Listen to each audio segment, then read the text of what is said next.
Guys good morning, જય Shri Krishna, welcome to the my vlog. કેમ છો? આઈ હોપ કે બધા મજામાં છે. તો જય શ્રી કૃષ્ણ, જય સિયારામ, હર હર મહાદેવ.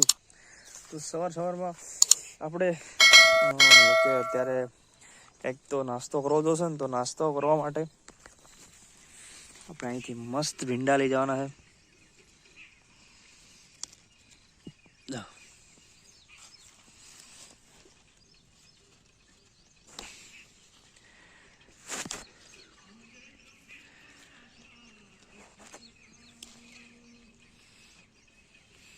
सुबह सुबह में हम भिंडे की सब्जी खाएंगे.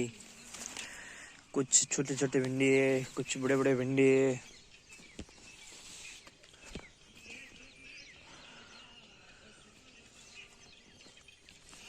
यहाँ पे हमने धनिया भी डाला हुआ है.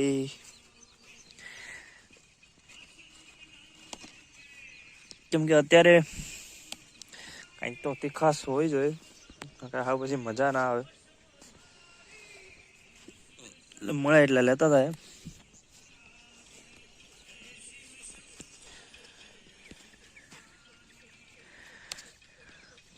થઈ રહ્યા આપણને.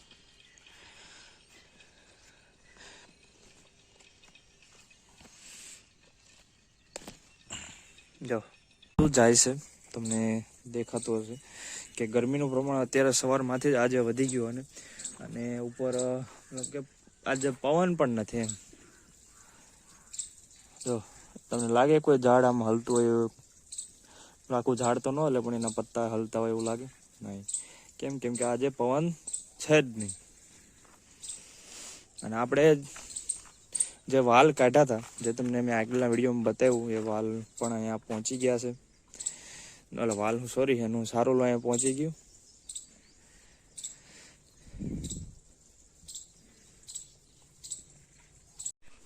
તો આ અત્યારે ઉનાળાનો સમય છે, તો અમારા મમ્મી આ નવું સંશોધન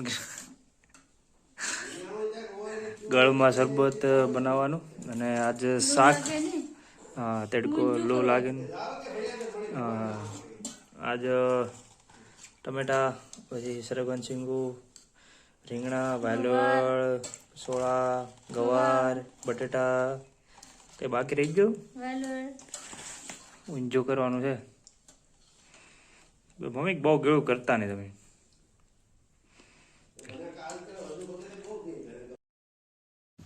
તો અત્યારે આપણે બપોરનો સમય થઈ ગયો, અને આપણે આને શું કહેવાય કે વાલનું ગાડું એક દિવસથી પડ્યું હતું, તો એને ઠલવી નાખીએ ને. આપણે આજે સારોલું ભરવાનું છે. વાલનું થોડુંક એવું રહી ગયું હતું, અને બધું ખેતરમાંથી સામાન બધો લાવવાનો છે. તો અમારા ભરતભાઈ, નરેશભાઈ બધા આવી ગયા, તો હવે આપણે આને ઠલવવાનું છે.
આજ ખેતર ખાલી કરવાનો સમય આવી ગયો, અને હવે આપણે આમાં ખાતર નાખવાનું છે. તો એને ટપકના પિંગલાઈ બધા લઈ લેવાના છે.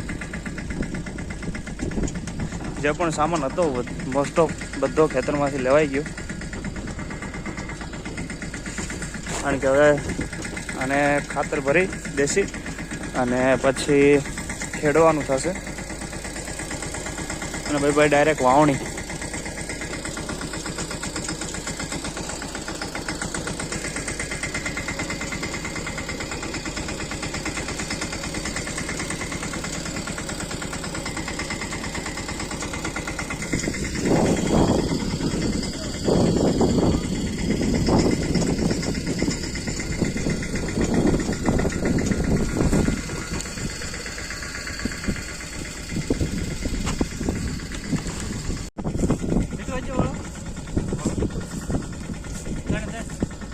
હવે અમે સામાન લઈને જાય બધો આવજો ટાટા મેળા. હવે તમને આ વાલનું કામકાજ પતી ગયો. હવે મળીએ નવા વરમ પાછા.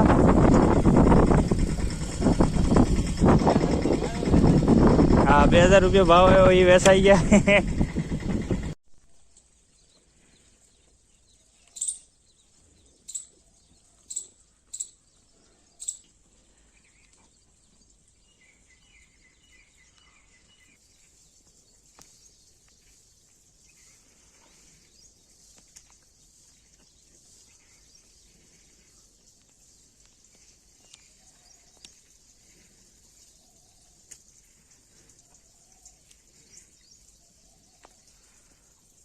તો અત્યારે આપણે કોલેજથી ડાયરેક્ટ આવી ગયા અને ડાયરેક્ટ અત્યારે વિડીયો ચાલુ કરી દીધો.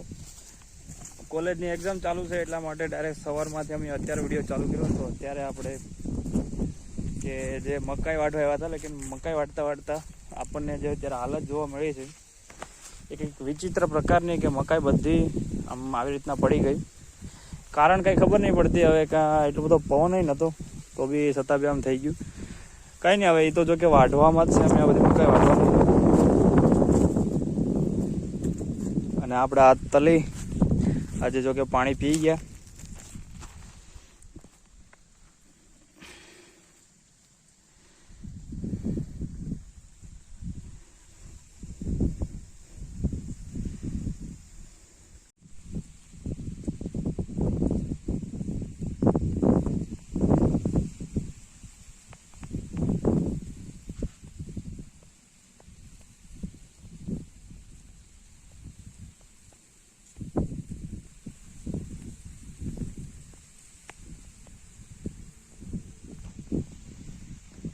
તો અત્યારે આપણે મકાઈ વઢાઈ ગઈ અને ગરમીનું વાતાવરણ બહુ જ છે.